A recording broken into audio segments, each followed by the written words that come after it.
Are they going to be able to move around a little bit? Sorry? Are they going to be able to move around a little bit? Okay. Oh, cool.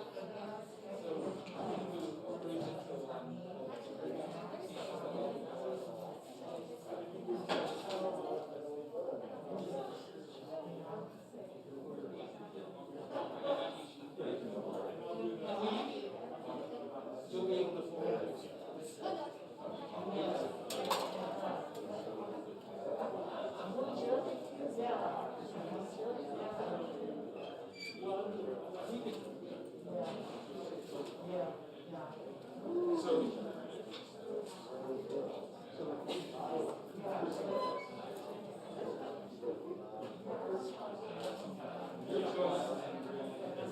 We don't have a, we want to have more questions and stuff, so we're just going to, the book is so depth, we can't get everything. So we'll just touch it.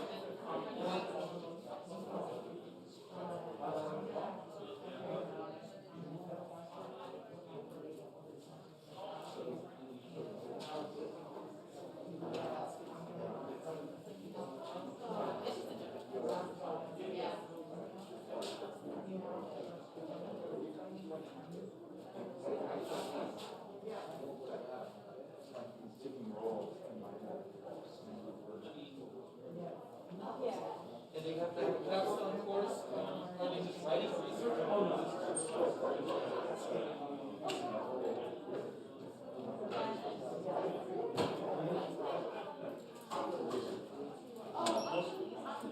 Agroecology would be ideal.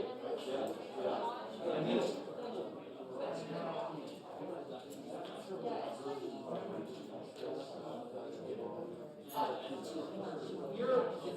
What's the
Yeah, that's awesome. Okay, yeah.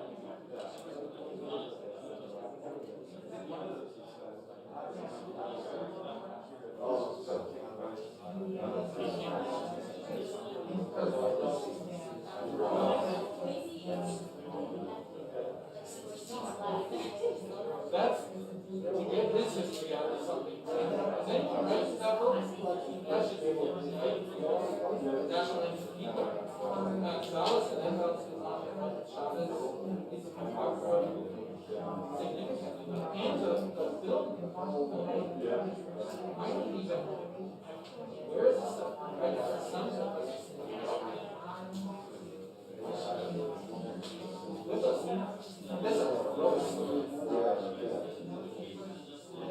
Hey folks, it's 12:30, but keep talking amongst yourselves. We're going to wait a couple of minutes just in case some of the folks are trickling in. So, there we go. I didn't mean to shut you up.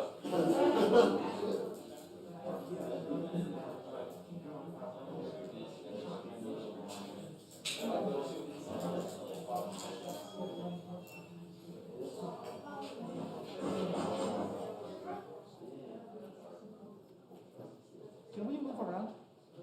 Yeah, I mean, not here, but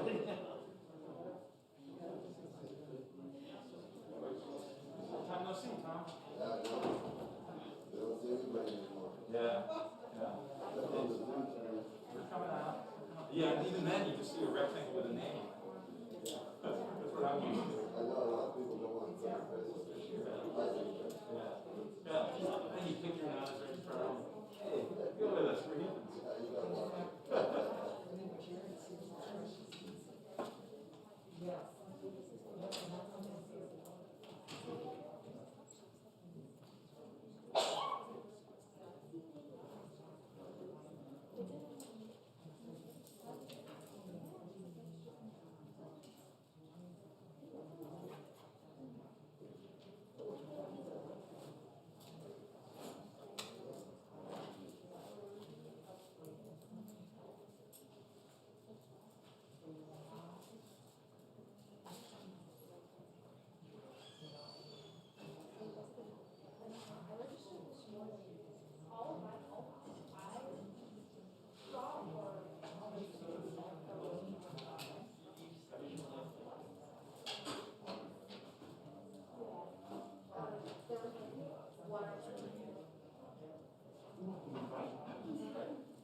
Well, okay, folks, let's get started here. First of all, I want to just welcome everybody. Thanks for coming. This is the second live event that I've been involved with trying to get going, and I'm really liking it. Just talking to Tom about how it's wonderful not to have just these rectangles everywhere, and actual human beings that if you run into them, you could, well, we're not going to. All right, so it's nice to be in a flesh and blood place, right? I have a couple of thank yous and a couple of things. One, bathrooms. If you need to go to the bathroom, it's out that door and at the end of the building. Two, cell phones.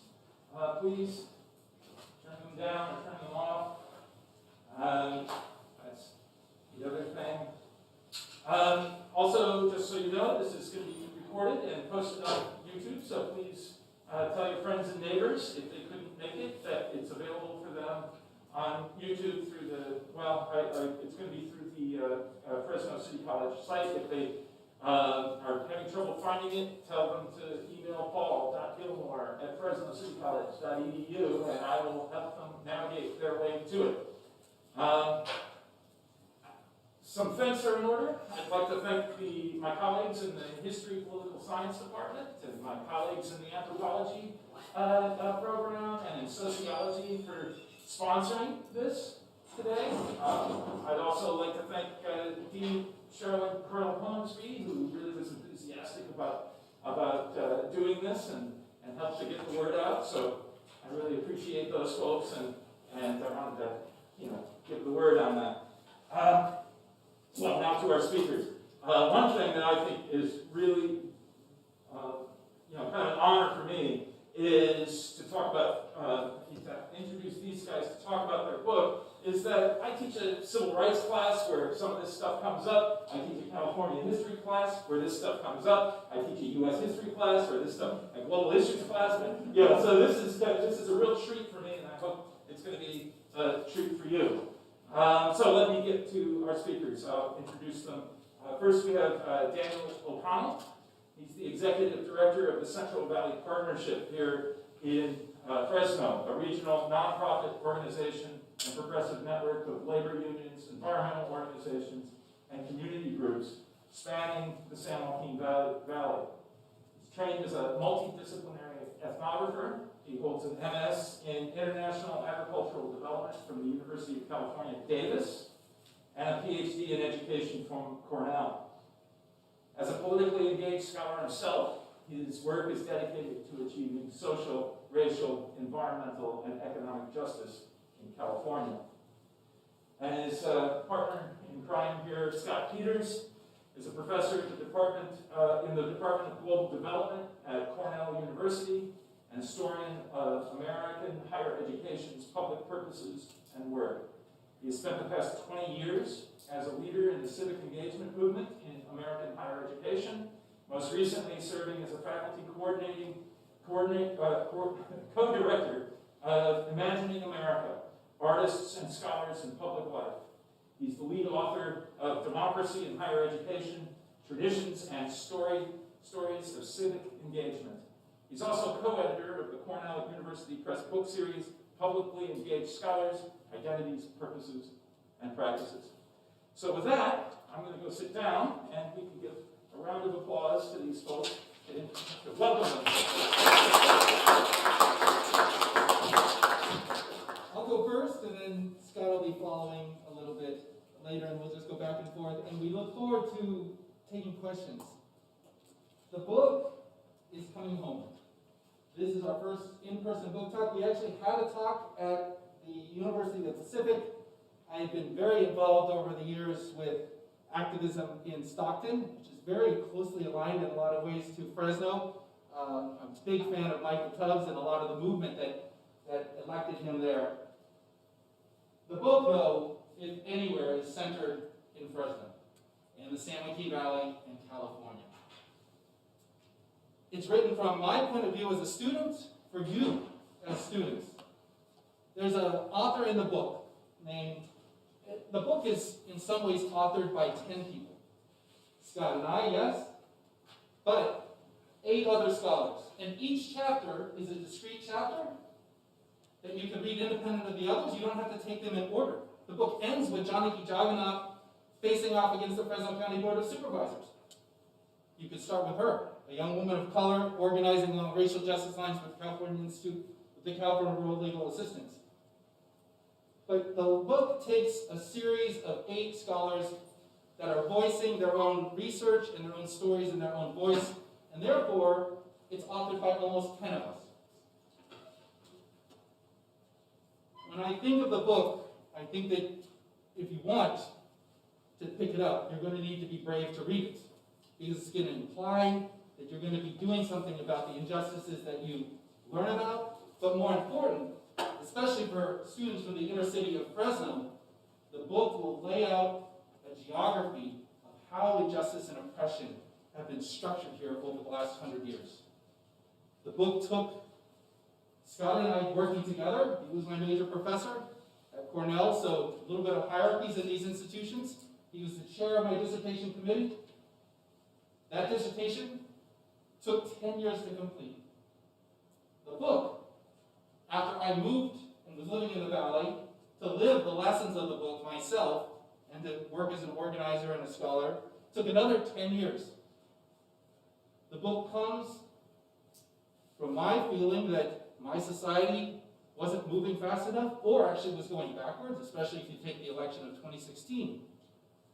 My enormous frustration as a young person, as an environmental activist, an anti-war activist, anti-imperialist work, that the protests weren't doing enough, and I wanted a new way to fight. I returned from Peace Corps in post-apartheid Namibia, where, if you know the history of South Africa and Namibia, the American government supported the white supremacist apartheid governments. I felt like I should be doing something. I came back, still an activist, still frustrated with my country, and yet loving my country. The book is an effort to talk about both how structures of oppression are put into place, institutionalized racism, means that segregate people, especially by class and economics, and a means to fight back. But the means, I'm a Quaker, so I purposely move in the world nonviolently, which I think gives you, in some ways, a more ferocious social justice voice. But I wanted a different way to fight. The use of knowledge and struggles for justice are laid out into the book. The book, if you're from the inner city of Fresno, it's just going to reinforce what you've already lived in your own life. But it will give you, hopefully, a new language to understand the institutions, and the systems, and the structures that are oppressing you, and begin, because we're not there yet, we haven't won, to begin to look at 100 years of people who spent their entire lives trying to understand those structures and to transform them. So it will begin to tell you the tactics and the methods of resistance, and not just to resist, potentially now, because the book ends with Anthropology as a movement frame, maybe beginning the languages of our own liberation that are coming. I'm really hopeful, especially about California and the Valley. We're so diverse. We're starting to vote our way into power. And I don't want to be naive to think that that will answer everything, but it's a start. I'm going to stop there, and then we're going to get into the book in a little bit lot later, but I just wanted to introduce to you the spirit of the book, the values of the book. Some of you are starting your journey as young students. You can become scholars yourself, and you don't need to have a degree from UC Davis and Cornell to be a scholar. But you could also do that, and I invite you into that. Just seeing Paul's classes, and I follow him online, and what a teacher, you know. It reminds me when I first got The People's History of the United States by Howard Zinn. Taking his classes and all the other classes that you have here, and then at Fresno State, or if you want, UC Berkeley, or Stanford, or other places are there for you. Take advantage of them. I'll hand it off to Scott, and then we'll get into the book. Since I'm a professor, I'll be forward. There was a man named Esau Fujimoto. Some of the things was in Davis, California. He's a Japanese American. His family grew up on a farm. II happened, they were taken to a concentration camp, this whole family. They escaped, when the war was over, they left. He built a life which played out in relation to the stories and was beginning to do in one sense. But in 2010, 50 years after he left Cornell University, where he's a graduate student, he got his PhD. What happened in those 50 years? That's what our chapter on Esau's book really brings out. Esau says one thing that is one of his most important teaching rules. He says, it is said that if we are going to make any sense of what we are doing, we have to know what story we are in. It is said that if we're going to make any sense of what we're doing, we have to know what story we're in. Esau brought students out into the Central Valley, and he asked them, what is the Central Valley? What's the story of this place? What's happening? And he engaged students in answering those questions through original research on the ground, in the community. This book captures, illuminates a story that we really need these days. I don't know about you, I'm married to a state legislator. Our lives are focused on politics. It's a pretty gloomy world right now. It's pretty much full of despair. And we can tell each other all the stories we want about how screwed up the world is, how things are going, how people are being oppressed and hurt. And that's a spiraling story, that story of despair that goes to a really bad place. It is playing out. That is the story we are in right now, a story of despair. When a lot of people look at California, and they look at the Central Valley of California, and they have some consciousness about what's being done in the Central Valley, a critical consciousness about that, the story about the Central Valley is a story of despair. It's a story of enormous human suffering. It's a story of oppression, destruction, environmental destruction, human destruction. That's the story. This book talks about that story. It engages that story. But this book shows us a different story, and it's one we really need right now. Because this is a story about a growing movement of people on the ground realizing that there are weapons we can bring to battles that we can wage, that we can develop with our own minds, our own hands, our own bodies. It's the weapons we build through this thing called research, scholarship. Not something most people think about. Ordinary people doing. That's for academics, professors. But what this book shows is a story that's over a century long and continues today with people like Jonathan that I mentioned, of growing power. A movement of people who are taking the time, the effort, learning the skills of being able to build new tools to fight battles, not just against something like industrial agribusiness, but for incredibly important principles of equity and community. So the story this book tells has three components, and they're all interconnected. And Dan has already mentioned all of them in his opening. Just so I don't mischaracterize the words that are important to use. It's an analysis and critique of industrial agribusiness. This book tells a story that includes that component. But it's not just a critique. The second component is that it's a tutorial and guidebook on how to resist and fight back. And the third piece is the book is an expression, the characters in this book are an expression, an embodiment of a set of human values, of equity, economic justice, opportunity, environmental, ecological well-being. The book and the scholars in the book are an expression of an embrace of those core human values: freedom, justice, dignity, all of those kinds of things. So the story in this book is a story that, yes, includes the one that is often leads to despair, of oppression. It's a story, it shows us that story, but the main story is about these people. Half of the 8 scholars in this book did not work for colleges and universities. They were out in the community, working in a community organization, as a labor organizer, as an educator.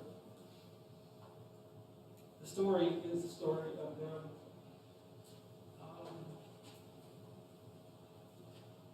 making history, which continues today. The cover of the book, as you'll see, has one of those 8 people on it.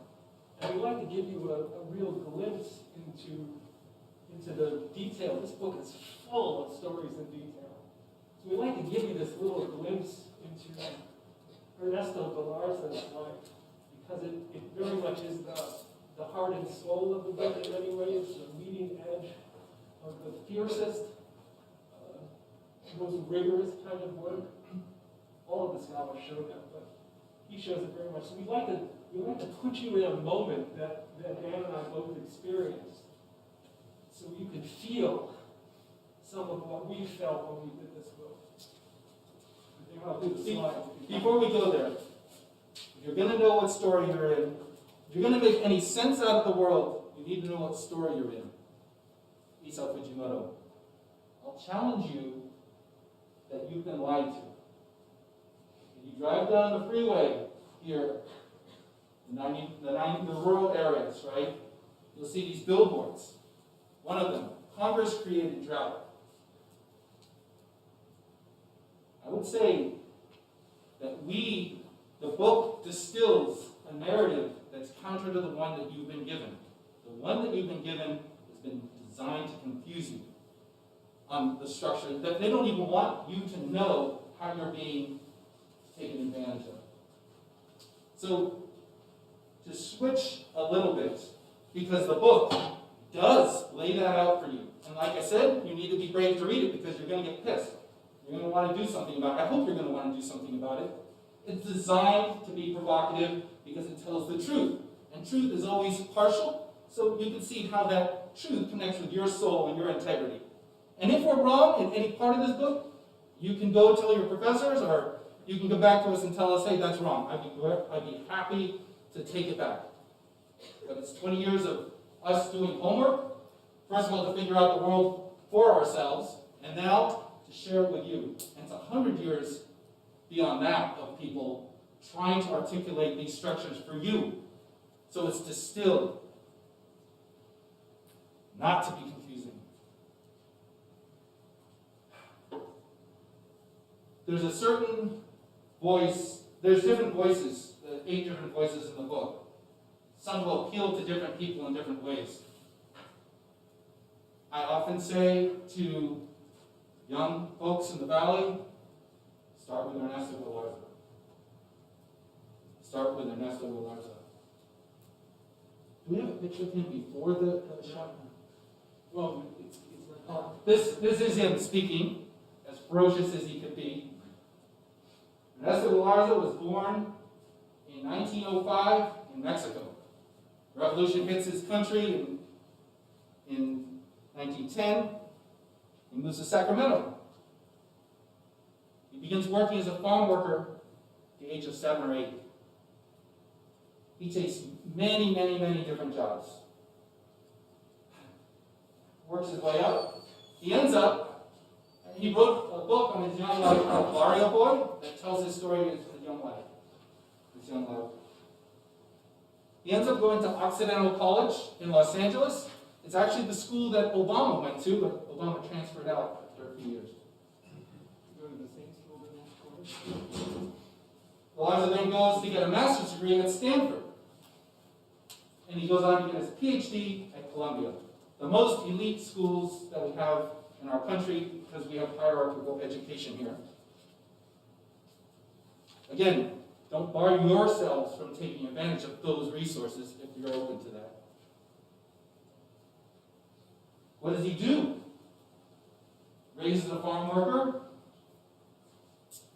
What does he do with his PhD from an Ivy League school? He gets a job as a farm labor organizer. He comes to the San Joaquin Valley in an era when there was explicit political violence happening here. Maybe we show the picture? Let me read the beginning of that chapter as Scott and I, we knew some things about Ernesto Galarza. At the beginning of each chapter, there's a small little piece of us entering into each individual. Some of whom I knew, but other ones we didn't know. Galarza passed away decades before we started this research. So maybe I'll just read the first snippet of how we came into meeting Galarza for this book. After driving through Palo Alto to Stanford University, Stanford is where his archived records are, Scott and I walk across campus feeling awe mixed with disdain. The campus is laid out like a grandiose hacienda. Broad thoroughfares, large plazas, arches and fountains. Spanish colonial architecture roofed with adobe-style bricks. Like a national capital or a medieval cathedral, a design that diminishes the individual before the institution. A day after visiting the Bancroft, we make our way to the Cecil H. Green Library, its special collections, the university archives. Security desk just inside the doors, identification confirmation, checkpoint protocols, rules to follow, all increase our impatience. Allowed one box at a time, we take the first to a table in the back of the room, sturdy with manila folders and its tab reads Stanford University Library, Special Collections, Collection 224, titled Galarza, Box 65, Series 5, Folder 1. Diving in, we open the folder. The first document is a photograph of a man shot, lying on the ground. The folder's titled Assassination Attempt on James Price, DeGiorgio Strike, May 17, 1948. Blood is pooling in the back of the white still shot, staining the floor. An incongruent calm blankets the scene. Smacked in the face, we pause, shocked, survey more crime scene photos, and then we move into the rest of the folders, everything compiled here. Weekly reports, research files, letters, photos, was organized by Galarza at the end of his life. His work, assembled and ordered, purposely handed forward, awaiting completion. Now before us, artifacts easily excavated, a line of clues, his lessons, an invitation. So this is literally, Scott and I are there, we pull the box out, we're in the back of the room, we open. This is the first photo we find, right there. DeGiorgio was a massively vertically integrated major corporation. The first thing Galarza does, it's like walking into a biker bar and saying, who's first? He just went in and he went for the biggest of the big. I mean, such bravery. For the next about 10 years, 12 years, he fights agribusiness toe-to-toe. Almost in a somewhat single-handed battle. They come after him. They sue him. Over the course of the book, you'll see numerous threats that are made against the scholars as they're doing their research. At the end of those 10 years, and I'll read this and then hand it back to Scott, and he'll discuss a few other portions of the book. I want you to feel what Galarza's feeling. And because I was raised fairly secure, it's hard for me to have that depth of indignity that Galarza does, to having been so taken advantage of in his life. So, to get you a a sense of the spirit of and the work that he took out. This is an excerpt of him speaking in 1959. At this moment, he's at the edge of being pushed out of the labor movement himself because he's upset too many powerful interests connected to the labor movement as well. He's often talking to students, so you can imagine him talking to you.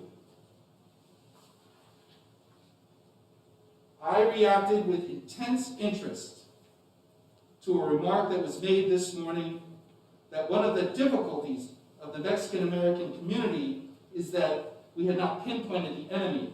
And by the way, you can take, when he's aligned with his community, Mexican American, if you're African American, if you're a woman, Hmong, you could just put in, and I think we all need to work across racial lines, but you could put in where you come from. He's coming from his own background as a Mexican American. I ought to tell you that some 15 or 20 years ago, more than that perhaps, I asked myself the very same question. I had been working and living with farm workers in this state. I had moved with them up and down the state for many years, coming at last to the conclusion that one of our difficulties was that we had not defined the target. Who was the enemy? So I spent some 10 years of my life in an experiment. What happens to a Mexican American community and to those who presume to lead it when they do pinpoint the enemy? And we did. I helped to organize some 20 locals of farm workers in the state from Yuba City to the Mexican border. It was our continuous effort not only to organize the farm workers, but to try to help them to understand where the enemy was. I think we succeeded. In fact, the best evidence that we did succeed is that we were so thoroughly destroyed. In some 10 years of what I like to call dynamic research, and someone tell me if someone has thought of this before, and by this I mean in areas of social experience where information is awfully hard to get at because it is very closely guarded.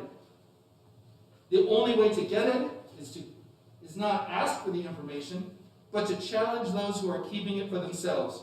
In California, it became obvious to me that the way to get the understanding of why farm labor was so exploited and lived so miserably in 100 hamlets in the state, the way to do that was to engage the enemy. So we organized with the purpose of taking down a peg or two the power of the Associated Farmers of California, of the banks and insurance companies who have a very high investments in agriculture, and of the institutions that carry a role in the background as investors and as manipulators of wealth. Step by step, in a series of strikes, we challenged that power. We named institutions, we named people, we named places. Through the years, the picture unfolded, but to the degree that we did define the opposition grew in strength and determination to destroy the Union, and it did destroy the Union. I want to warn every Mexican American who thinks of himself as a leader, before he puts together an organization of any kind that is going after specific targets of power, I want to warn him or her. He's asking for some pretty rough treatment. One of the things we found was that, for instance, the agencies, they're not inventions of Mexican peasants to come to this country. The agencies of state and federal power were conniving, collaborating, and conspiring with the economic power structure to destroy the Union. And they did. Now, the story of how that destruction was accomplished is a very important story. I've written a couple of chapters of it. I commend it to you with no sense of immodesty, because it not only describes a specific instance in the destruction of a growing community among the farm workers in our country, but it describes how the destruction was accomplished. I think that any challenge to power in the democratic United States is going to now run into the same set of difficulties. Some of the battles that were fought in the book, you see the scholars lose the fight. Doesn't mean the war is over. Contests over truth are wars of attrition. And the early scholars in the book are passing off the research to the next scholars. 4 generations of scholarship are here. You are the next generation. I'll hand it back to Scott to describe some of the book. I'd like to sort of bring this to read a paragraph story, which is very beautiful, powerful, and brings out the human dimension of what we've learned from these 8 scholars. It's really, they're all teachers, and they've all been inspired and learned from each other. And one of the persons who actually knew almost all of them was Trudy Wisherman, and she is a chapter in the book. It's about her. She worked for another person in the book whose name is Paul Taylor, who grew up in Iowa, ended up as a professor at Berkeley. After volunteering to fight in World War I, where he was gassed in the trenches and ended up in the hospital and almost lost his eyesight. Towards the end of his life, when he had been spending decades fighting a battle to have the 1902 Reclamation Act enforced, Trudy tells this little story. I just want to read it, see what we see in the story. She became Paul Taylor's research assistant. She was a student at Berkeley. I drove Paul from Berkeley to Sacramento in his little Volkswagen Bug. We're in this giant room at the California State Resource Agency. It's full of agribusiness giants, full of their lawyers walking around in their tailored 3-piece suits, jingling coins in their pockets. The room is full of these people who are there to talk about the Westlands Water District. There are U.S. senators up front. And Paul's there, in his little dark blue corduroy zip-up bomber-type jacket. He has dandruff on his collar. He's got his eyelids taped up as usual. 3 sheets of typed yellow paper are in his lap. His testimony, which we have spent 5 days preparing. I typed them. All he has is me. I'm 28. When his name is called, it takes a long time for him to walk up and sit down. Then he gives his testimony. After it's over, the hearing chair says, "We thank you very much for your testimony, Dr. Taylor. But I have to ask you this one question. How are we going to compensate all these landowners if we sell the land at pre-project prices like we're supposed to? How are we going to compensate all these large landowners for their tremendous losses?" The whole room goes dead quiet. Paul answers, "How are you going to compensate all those people who are unable to buy land and become farmers?" I will never forget seeing him do that. Because it doesn't matter what you have on. It doesn't matter how old you are. The truth just came out. The balloon was broken. She goes on to say, they covered it up. They went back to being important people with their 3-piece suits and coins jiggling in their pockets. Everything in this book is in that story.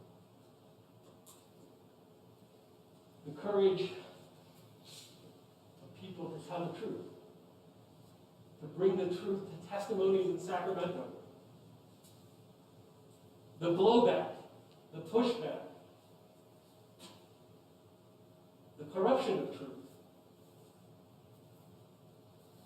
Trudy being inspired by this man. She goes on to spend the rest of her life living right in the heart of the valley, following on a critically important study that the book opens with in the opening chapter. We can see it all in that little story. And we can also feel ourselves. To be talking about, she's just this little 28-year-old person. I know it's God. So it has been incredibly inspiring to meet these people, to come to know them, to be able to bring them together in this book. Trudy gave us a metaphor of the river. spent a day with her. She welcomed us to the river. Welcome to the river, brother, she said.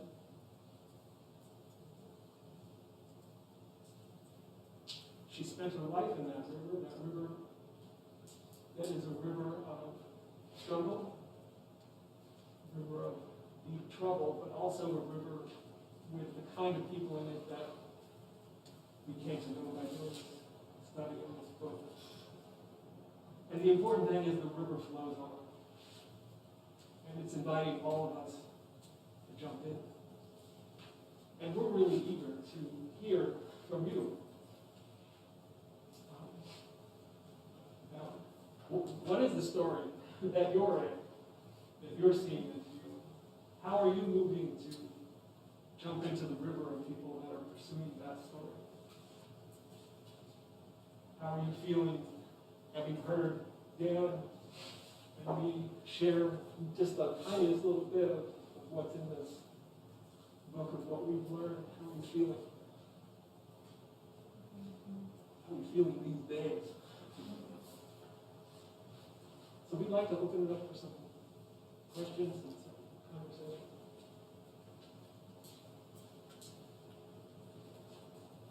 You don't want to just hear us talk at you all, I'm sure. Yeah. So in the last couple of days, the New York Times, it might be the LA Times actually, it's slipping my brain right now, was discussing a small community in Kings County, about 40 minutes southwest of here. There are a lot of these communities popping up in the Central Valley. You drive down to 99, it's impossible not to see it. These small farming communities that are just drying up. I mean, whether it's the actual water being dried up, the wells not being able to be used, and the people leaving towns. So how can we, as young activists, get involved with this fight? Because there is a monopoly on water in this town. It's more than just the farmers now that are struggling. It's now citizens who before weren't living in extreme poverty-like conditions, but are now being forced into these conditions. So how can we start getting involved in this fight? The monopoly of water sitting on top of the monopoly of land. So to get at your issue, first of all, you need to start looking at the structure of land ownership here in the region. The book is premised upon Paul Taylor and others articulating that this premise of an agrarian democracy where the farmers actually need to be vested in ownership of the land. I would suggest to you that not only is that not the case happening here, because there's many kinds of farmers, let's put it this way. Many of the farmers that are here are called farm workers in English. I would suggest to you that the fact that we even have a word, farm worker, just imagine when you think of that, what comes up in your mind? It's a racist, racialized word. It's to separate who a farmer is from another kind of farmer. And to remember that during the 1980s, we passed the North American Free Trade Agreement, we flood Mexico with cheap corn, driving their farmers out of business, especially from where the history of corn is coming from in Mexico, where we're flooding it with genetically modified corn, driving indigenous people off the land. Oaxaca, Mixtecos, all these people are here now because we drove them off the land. They are farmers. And not only do they not have access to the land, many of them are undocumented and hyperly vulnerable to being oppressed. Remember the premise of the American Revolution, no taxation without representation? Those farm workers are taxed now here today. They're just not getting any services. There's rapes happening in the field that they can't even feel safe to go to law enforcement about. Structures of oppression sitting here, and that we tolerate it. We have to stop tolerating it. The indigenous experience genocide after genocide in our country, the experience of African Americans, the promise of 40 acres and a mule after 500 years of slavery, extraordinarily white supremacist culture sitting in our country, still active.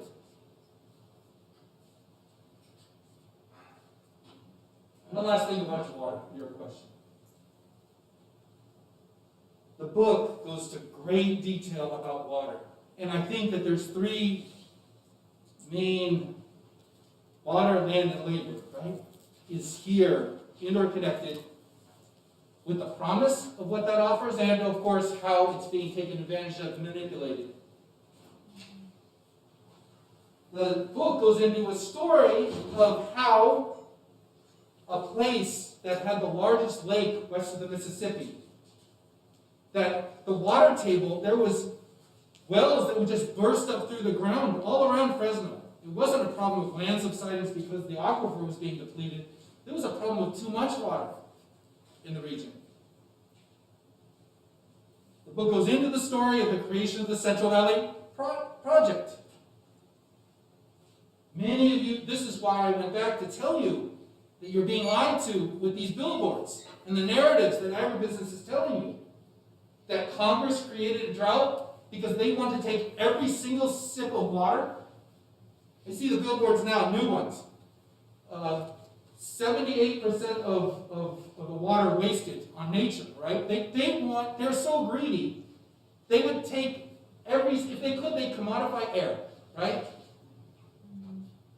The Central Valley Project brings water to an already region that was unequal.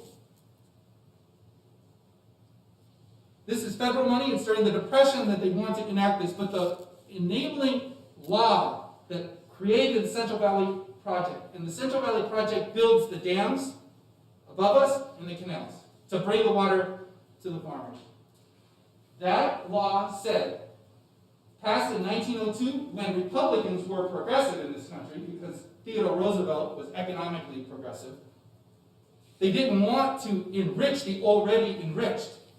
So the law had really cool mechanisms. It said this: we're going to build you your dams and we're going to stop the floods. But if you choose to sign a contract with the federal government to receive very cheap water, you need to live on the farm.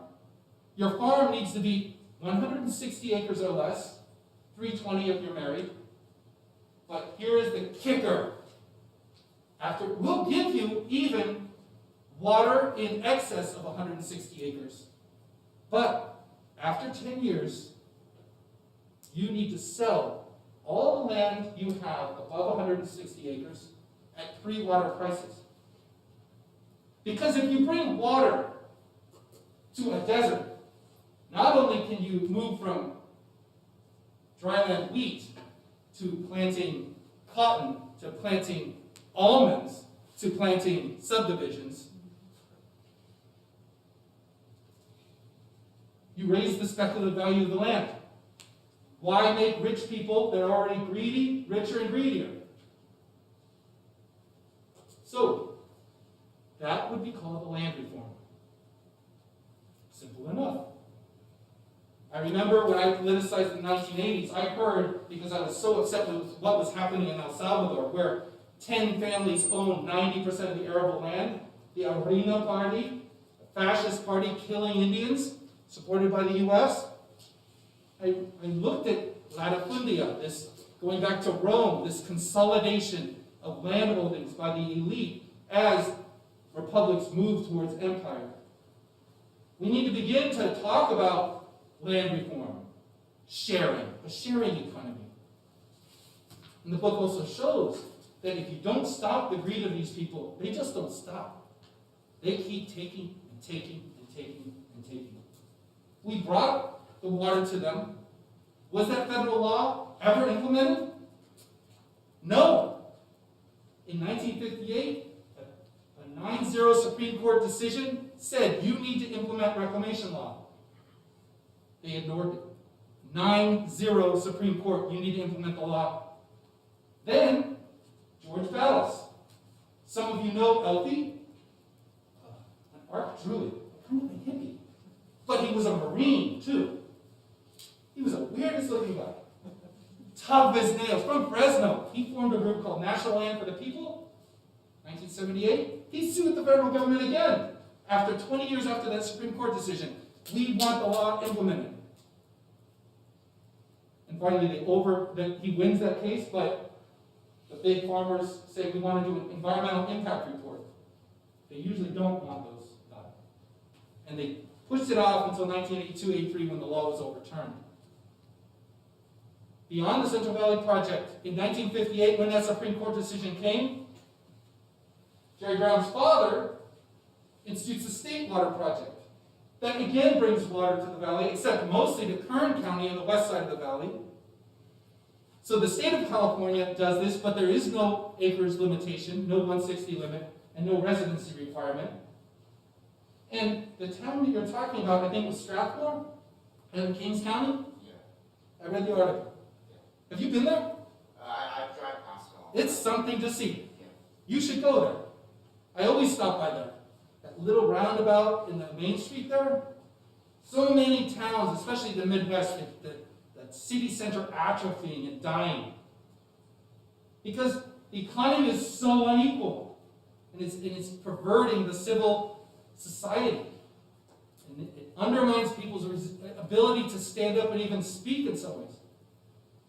So isn't it ironic that these areas that we imported water, that Congress created the most productive food-producing region in the history of the world, they created this place. It's not a Congress-created drought. It's a Congress-created production zone that outweighs all the costs.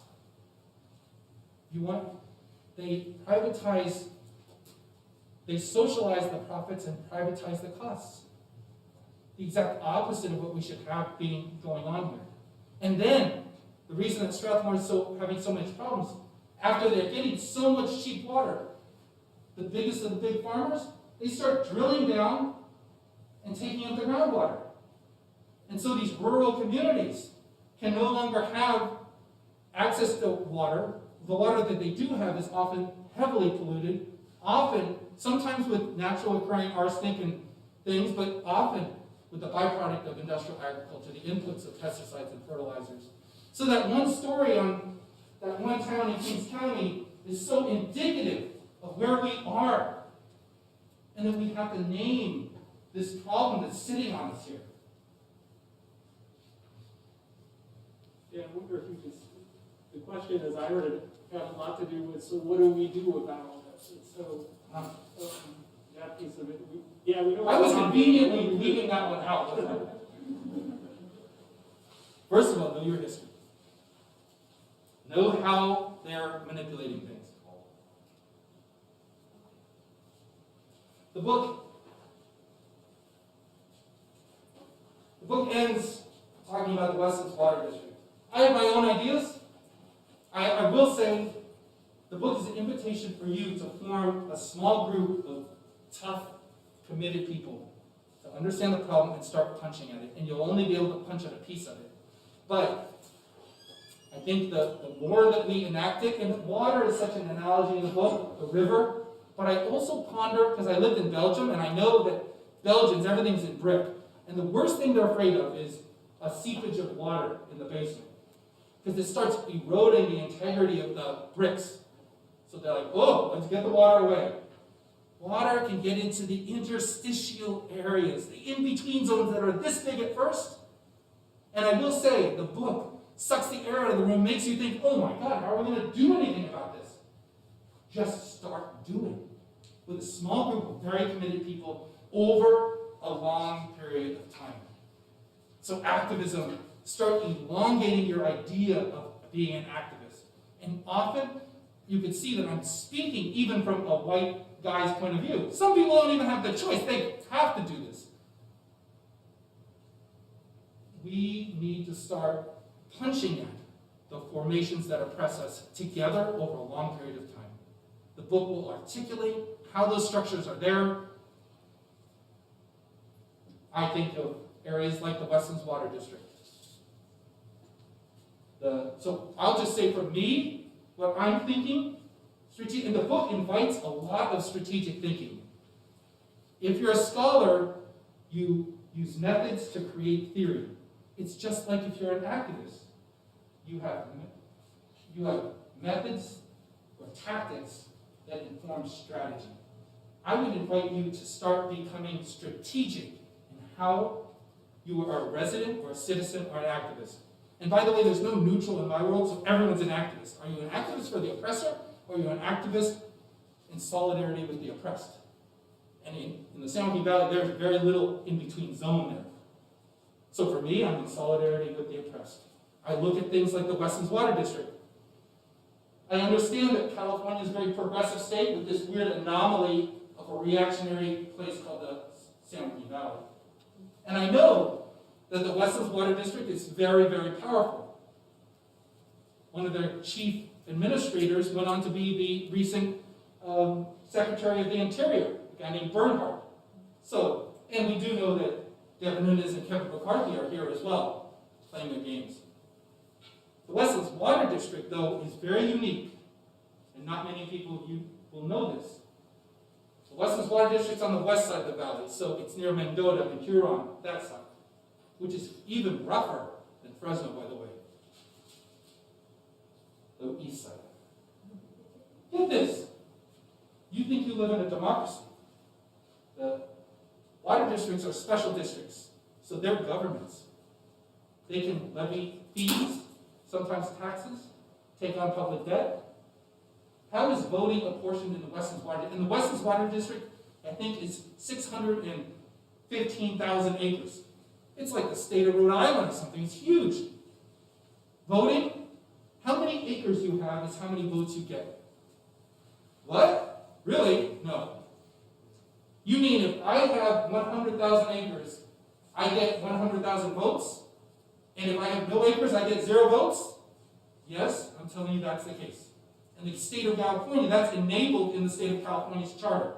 So for me, as patient as I am, I put out the book, and at the end of the book, we talk about the Westlands Water District, and it's just there as a target for you. I'm naming it as a target.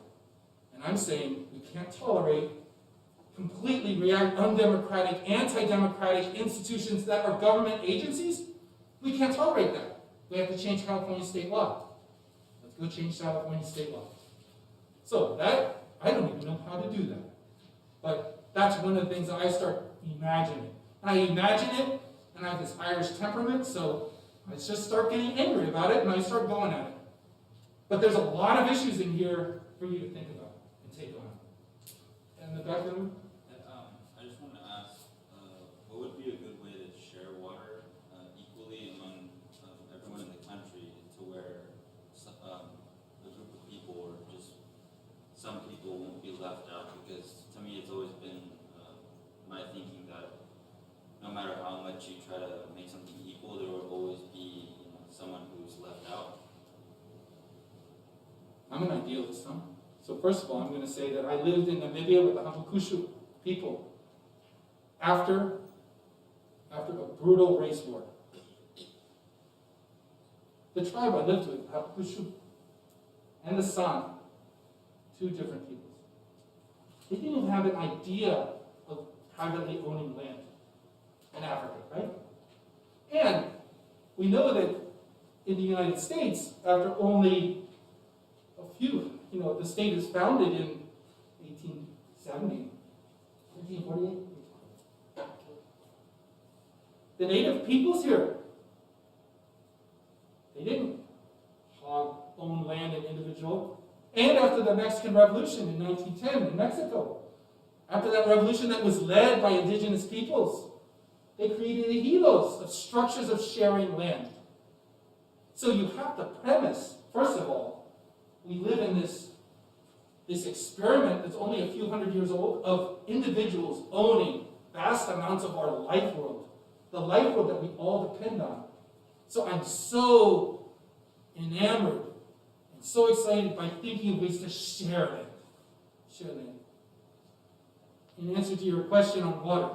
So not only should we have commodified land as we did to make it so Paramount Farms, I think, owns 120,000 acres of land. It's like immoral, right? When all of us are barely struggling to pay rent. Pay rent. We're not even owning our little houses or our apartments, and they have 120,000 acres. We have to, in answer to your question about water, start reimagining the Bureau of Reclamation. In an era of climate change, when the Colorado River is dropping, the Bureau of Reclamation brought water not just to California under the Central Valley Project, it brought water to the entire western United States. And if we know that during the 1930s depression, that entire federal bureaucracies were reimagined, is that an opportunity for us to reimagine the Bureau of Reclamation that should have been instituting land reforms? So can the Biden administration just admit that we're at an existential point of crisis where humanity is at risk and to start reimagining our federal institutions? I think we need to start thinking in that level because, hey, our species, are you thinking about having kids? If you are, it's shocking what you think is going to happen to them. And your grandkids? It's unimaginable. Do you know we need a stable climate to produce food? And our climate is starting to go warping. Droughts, floods, that's going to increase. So we have to, I think, reimagine ways to share the commons. And as the crisis starts coming, some people will start grabbing more and more, by the way. It won't be pretty. And nonviolence is super important for me. These two questions I feel a connection with.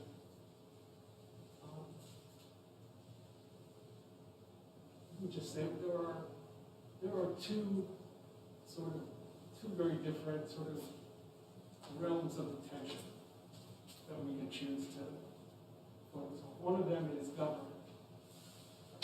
Washington, D.C., Sacramento, California, and we for New York, Albany, New York, where my wife is a legislator, so I do know some things I've learned a lot about how to make legislation.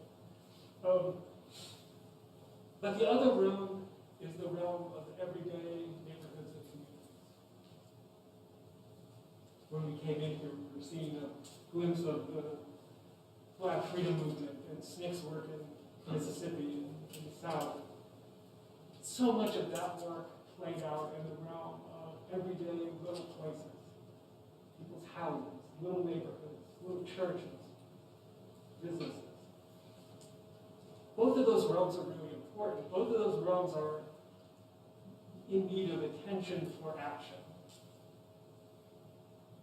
And especially this question of water and how you're answering it, I'm thinking about how cultures change. One way they change is there's revolutions, there's colonialism, which destroys a local indigenous culture and their ways of understanding being on the land and dealing with things like water. That's one of the ways things change. But another way that culture changes is that everyday place, the small little places, people spend their lifetimes working in that space to build something, to make something that's an alternative expression of their values about equity, equality, all of those things. And over decades and decades of time, those kinds of platforms of change end up being able to change the larger culture. We've seen this with the Black freedom movement, we've seen it with any number of other movements. So what do we do today when we read an article like that in the New York Times? One of the things I want to do is I want to find where are those platforms for long-term work? Where are people working over a long horizon of time? The Central Valley Partnership that Dan mentioned, one of the things they're paying attention to is who are the elected officials here? Who's thinking about being an elected official? The organization is a nonprofit. It's not a partisan organization that is about endorsing candidates, but it's definitely an organization that is about helping open people's imaginations that maybe I should run for office. Maybe a friend should run for office. building connections and relationships between labor unions and environmentalists. That's not something that's very easy to do, but over time, those relationships can change a lot in our culture. So find those platforms that are the long-term platforms and see how they might need the energy and time of young people. And do what Dan also said, of course, is find your friends who also are feeling agitated by the world and work together to do what you come to learn. But, you know, one of the things we learned from all of these scholars is that they were mentored by people. Find a mentor. Find somebody who can teach in a respectful way, in a way that helps. So those two realms aren't just abstractions. I'm not just thinking about this abstractly. I'm actually thinking about it very concretely in relation to my own work. So I work a lot with people who are involved in food sovereignty and food justice. And in upstate New York, there's a growing movement of people around black food justice and indigenous food justice and sovereignty. There's a place some of you may have heard outside of Albany, New York called Soul Fire Farm. It is co-founded by a woman named Leah Penniman. She wrote a book called Farming While Black, which has made quite a splash internationally. What they are doing at Soul Fire Farm and in many other places in upstate New York is they're focusing on this small, everyday place. And they're saying, how do we get some land? Because if we don't have land, we can't be sovereign. We don't have sovereignty. So how do we get some land? And how do we manage that land ethically and equitably and responsibly? They are experimenting with reshaping and rebuilding older traditions of collaborative and collective land ownership and management. So they're not trying to create black family farmers, black family farms. They're looking at how do we create a structure that is more equitable and shared. Then they also have a critique of capitalism that animates their work. And still hearing your question, and one of the things that I think of when I thought of Leah Penniman right away when I heard your question, because what the answer to your question that I'm thinking is, of course, we're going to make mistakes. We're going to try to do something equitably, and we're going to make mistakes because we're human beings. And so the answer is, this is hard, long-term work. We just have to keep learning from our mistakes, and we have to do better mistakes, and be better with each other. And so they're trying to build that. That's what movements try to build when they're good. They're reflective about their own flawed humanity. And we always, there are fights and there are struggles, and there are people who use things to their own advantage, and the advantage of some clique group or something. But if we're back to the long-term platforms and leadership in those platforms that can hold each other accountable, that can be reflective and have a sense of humility even while they're being really bold about things like challenging the fundamental system of land ownership, which is about as bold as you can get, or water management. I think I have this feeling, when we look at climate change and things like that, again, there's a story of despair we can tell. But the other story, and I know this because my wife is the chair of the Agriculture Committee in the New York State Assembly, all over these little small places in the upstate New York, which is very much like Ohio and Pennsylvania and the Midwest. People are hungry. They know it's not working right now for them. The small town communities, small farmers, it's not, the system, the structures isn't working for them. They're not making it. Sort of back to that story of that, it's that place. So they're open to creative imagination and experimentation. But nobody's stepping up to do that boldly enough. And this is where young people actually, I just turned 60, so I guess I'm not young anymore. But, the boldness of young people being able to do that experiment that they're doing at Soul Fire Farm and all kinds of other places. and making those showpieces places where people can come and see it, and feel it, and experience it, and so that other experiments bloom and blossom. We're in a time that's ripe for that because people are hurting and things are not working. But if all we're doing is keep trying to do the same thing that isn't working anymore in the face of climate change and in the face of the political disaster that we're in, we're not going to be able to get to a better place. More questions here? Yes.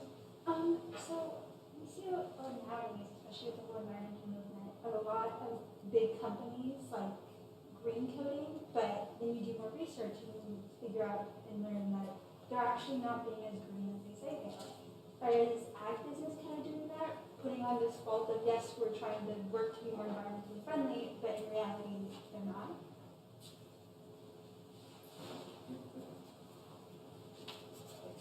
I think you gotta give them credit sometimes when they're doing the right thing. And yes, they're, I think that, and there's all these kind of trade-offs. So moving from flood irrigation to drip irrigation, that's conserving water, and a lot of agricultural businesses are doing it. A lot of them are starting to put in solar, mostly to drive pumps to pump the groundwater. Those are good things. And ag business can teach us a lot about vertical integration. It's just how much profit is going to be extracted out. There's a lot to learn from ag business. They're efficient. The efficiencies, though, are externalized. The costs are sometimes externalized. We have things to learn from agribusiness, and we should. And yes, this kind of greenwashing happens. So it just shows how smart you are to see it and witness it. Can I add one thing to this that is so present in the world I live in, which is the bubble of Cornell. I don't actually live in the bubble of Cornell University. My wife is a representative of a very working class district, so I live in that district.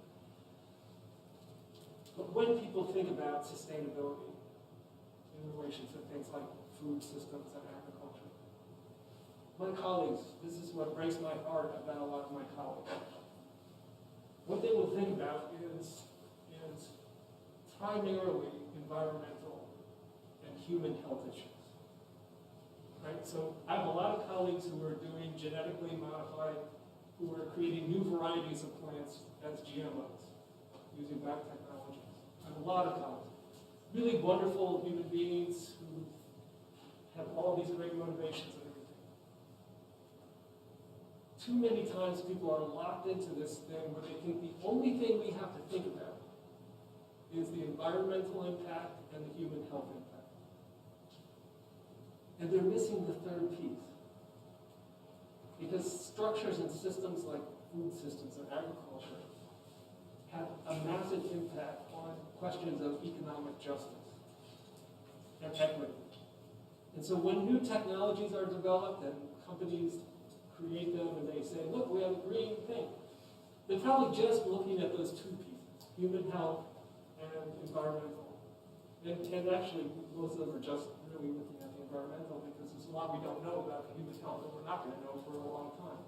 This is why the European countries have a precautionary principle went into their thing, because we have to take that because we won't know until a long time whether something is really going to hurt. So when I look at what corporations are doing, when I look at what too many of my colleagues are doing, the piece that we really need to make sure is part of that conversation is, yeah, okay, well that might be environmentally a little better in terms of energy and stuff, but what's the impact on human economic justice and dignity? And when you have a company that owns a patent on a plant and is taking over massive amounts of the market and paying workers almost nothing, I wouldn't really call that sustainable, no matter what the energy, environmental, human health pieces are of the actual product that they are selling you or us or growing in a field. So I think we need to be not hoodwinked by people who are basically telling us you don't have to think about that other piece. You don't have to think about that. Just think about the environment and whether or not this is going to cause cancer to somebody. The best example of this is in this room. Tom Willie is here. Tom Willie. Tom Willie is a heroic farmer. Huh? Tom Willie helped start the organic farming movement. That guy, along with a lot of other farmers. From here in Fresno, Madera, when Tom and other small farmers wanted to get a little more value for their product, they said, and they cared about clean, they started the organic farming movement, and they were able to sell their product at a better price for doing the better thing. And the spirit of the launch of the organic farming movement, I would say, is significantly with small farmers, family farmers. We now have large-scale production of organics. So you get the values on the production side and the health side, but you lose the economics, right? It's Walmart's selling organics, and I think that's great. But now, when is it becoming greenwashing, right? When do we lose organic? You hear it, and just like the word farm worker, you hear organic, and you get this misty, you think of Tom Willie. But a lot of organic production isn't necessarily Tom Willie's anymore, right? So there you have some very good positives. They're marketing organics, they're actually following the practices, and yet we're losing on the economic structure. Did you have a question? Yeah. So Fresno is very special in that, like, it not only has a litany of issues plaguing rural populations, but also urban populations. Yes. Populations, especially like south of Shaw, the west side of Fresno, like plagued by extreme amounts of like economic and racial injustice. So I was just wondering, like, is there any way to like reconcile or like fuse the fight for like urban economic environmental justice and rural economic and environmental justice, like especially in the Central Valley? They can be totally linked here. First of all, I think we all know some of the statistics on this. Not only does the Valley have the highest poverty in the United States for rural, but we have the highest poverty for urban as well. So, the life expectancy, we have a 20-year life expectancy between the north and the south of Fresno, and those huge racial overlays there. So don't mistake yourself that this is only a rural issue, but there is a lot of connections there. A few years ago, we tried to start food commons. Any kind of production and food production that could happen around cities in ways that we can imagine shared ownership of land, we could also apply in the urban center. Why does UC Davis have a food co-op in Sacramento? Why doesn't Fresno have a lot of food co-ops where the workers own the business? Why can't we do worker co-ops on food production? And I would suggest, and this next Tuesday, the Central Valley Partnership, I'll be giving a presentation on land, power, and movement building, and in particular, the creation of community land trusts. Community land trusts. So CLTs are a way to structure equitable ownership of land in a more cooperative way. So those exist. They mostly exist in Oakland and in Berkeley and in Irvine, California, but I think we should start looking at creating community land trusts, both to do affordable housing. I won't go in. Tuesday I'll describe what CLT is, but community land trusts usually are affordable housing, but we could apply them to farmland. So there is existing models that we could adapt and fit here. And we'll take some, and food commons didn't succeed, but we're going to learn lessons and reapply. So we're going to fail a few times, and there's going to be weird startups. We just need radical starting up of problem-solving institutions led by you. So those problems that you witness and you hear about here, because you're in the inner city of Fresno, the rural solutions should be applicable and innovated to the urban context as well. And there's an interplay in production, both in energy production and food production, that we could very much make more equitable. Any production should be made more equitable. And energy, wind, solar, those can be cooperatively owned. We need to look at cooperative ownership. Move away from private ownership. The greed. We're probably running out of time. Yeah, I think that might be the end of it here. That's a good way to end, though. CLT, you said Tuesday night. Yes. You're pitching for Tuesday night. That's it. There we go. Well, folks, let's give a round of applause for our guest.